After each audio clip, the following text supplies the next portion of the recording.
अस्सलाम वालेकुम एवरीवन।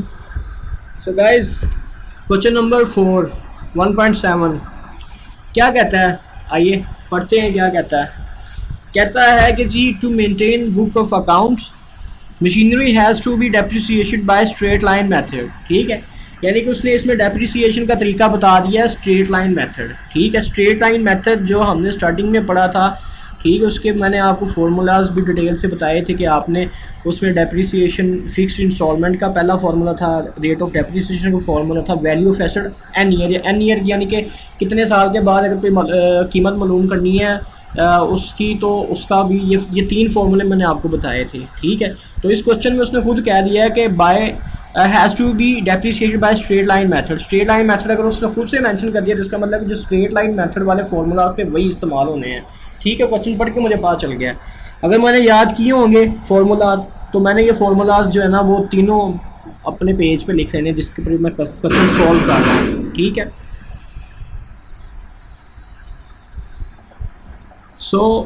ये फार्मूलाज मैं लिख लूँगा। ठीक है, क्वेश्चन सॉल्व करने से पहले सबसे पहली चीज़ वो जो पूछता है एनुअल अमाउंट ऑफ डेप्रिसिएशन, कि एनुअल अमाउंट ऑफ डेप्रिसिएशन क्या है। ठीक है, एनुअल अमाउंट ऑफ डेप्रिसिएशन का फॉर्मूला है D = C - SV/L। ठीक है, C का मतलब कॉस्ट है।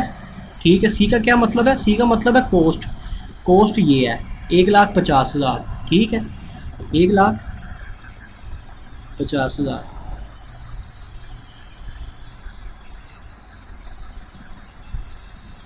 1,50,000 माइनस स्क्रैप वैल्यू कुछ भी नहीं दी हुई इसमें। ठीक है, तो स्क्रैप वैल्यू मैं 0 लिख दूंगा। ठीक है, क्योंकि उसने कुछ दी नहीं हुई स्क्रैप वैल्यू।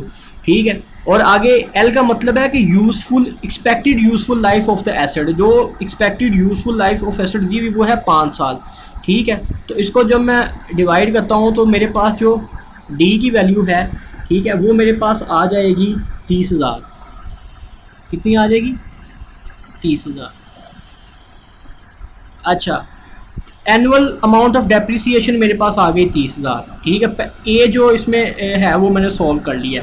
उसके बाद वो कहता है कि book value of the machinery after 3 year, कि बुक वैल्यू जो है ना वो मशीनरी की मालूम करें आफ्टर 3 ईयर। ठीक है, तो अगर ईयर का मैंने मालूम करना है तो वो मैं इससे मालूम करूँगा। ठीक है, तो मैं अगर ये वाले फॉर्मूले के अंदर अपनी कीमतें पुट करता हूँ, ठीक है, तो मेरे पास क्या क्या है, मैंने number of asset after n, यानी कि वो कहता 3 ईयर्स, 3 साल के बाद। ठीक है, एन की जगह पे क्या आएगा? 3 आएगा। ठीक है, तो वो मैं अगर मालूम करता हूँ तो वो होगा कुछ इस तरह से = ठीक है, value of asset after 3 years = cost. ठीक है, कॉस्ट है मेरे पास 1,50,000 माइनस एन जो है वो है 3। ठीक है, एन मेरे पास है 3, और जो डी है, डी मैंने ये मालूम किया है। ठीक है, डी की वैल्यू आ जाएगी × 30,000। ठीक, इसको मैं इसके साथ मल्टीप्लाई करके, तो अगर 1.5 लाख में से माइनस करता हूँ, ठीक है, तो ये आ जाएगा 60,000।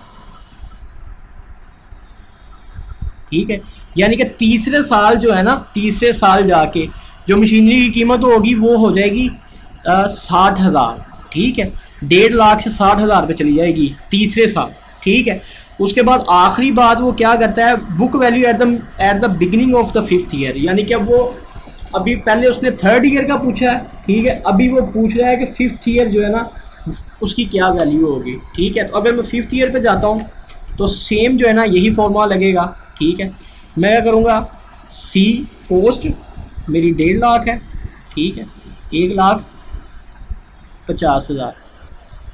ठीक है, 1,50,000 माइनस नंबर ऑफ ईयर्स जो हैं वो उसने कितने कहे, उसने कहा book value at the beginning of 5th year, यानी कि उसने कहा बिगिनिंग ऑफ 5th ईयर। जब उसने बिगिनिंग का वर्ड यूज़ किया है, बिगिनिंग ऑफ 5th ईयर, तो इसका मतलब है कि अभी 4 साल पूरे हुए हैं, 5वां साल तो नहीं ना अभी ख़त्म हुआ।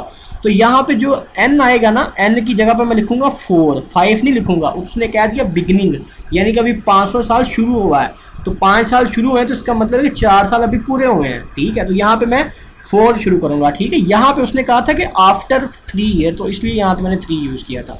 तो ये आपने याद रखना है कि यहाँ पे मैं 4 क्यों यूज़ कर रहा हूँ। ठीक है, यहाँ पे 4 आ गया। इनटू जो डी है, डी की कीमत मैंने ये 30,000 निकाली हुई है, ठीक है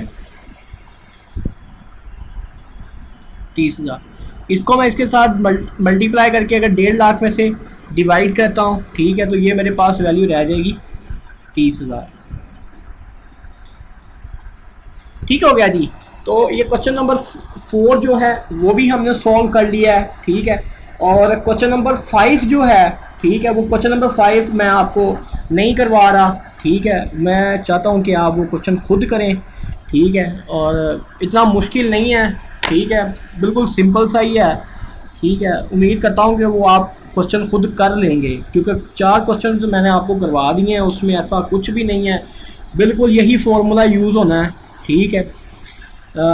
और सिंपली इतना मुश्किल नहीं है, उम्मीद करता हूँ कि कर लेंगे। अगर नहीं हो तो फिर आप मुझे बता दीजिएगा, मैं इसकी एक वीडियो क्वेश्चन नंबर 5 की भी एक वीडियो बना दूंगा। तो ठीक है, ये अभी हमारा क्वेश्चन जो पूरा चैप्टर था 1.7, ठीक है, वो कंप्लीट हो चुका है, ठीक है। और अभी जो है इसके बाद मैं यानी कि सोच रहा हूँ कि हम जो है ना वो कुछ चैप्टर जो है लीनियर क्वाड्रेटिक जो इक्वेशंस वाला चैप्टर है, ठीक है, वो चैप्टर हम स्टार्ट करें, ठीक है। तो ठीक है, अब चैप्टर 3 में फिर बात होती है आपसे।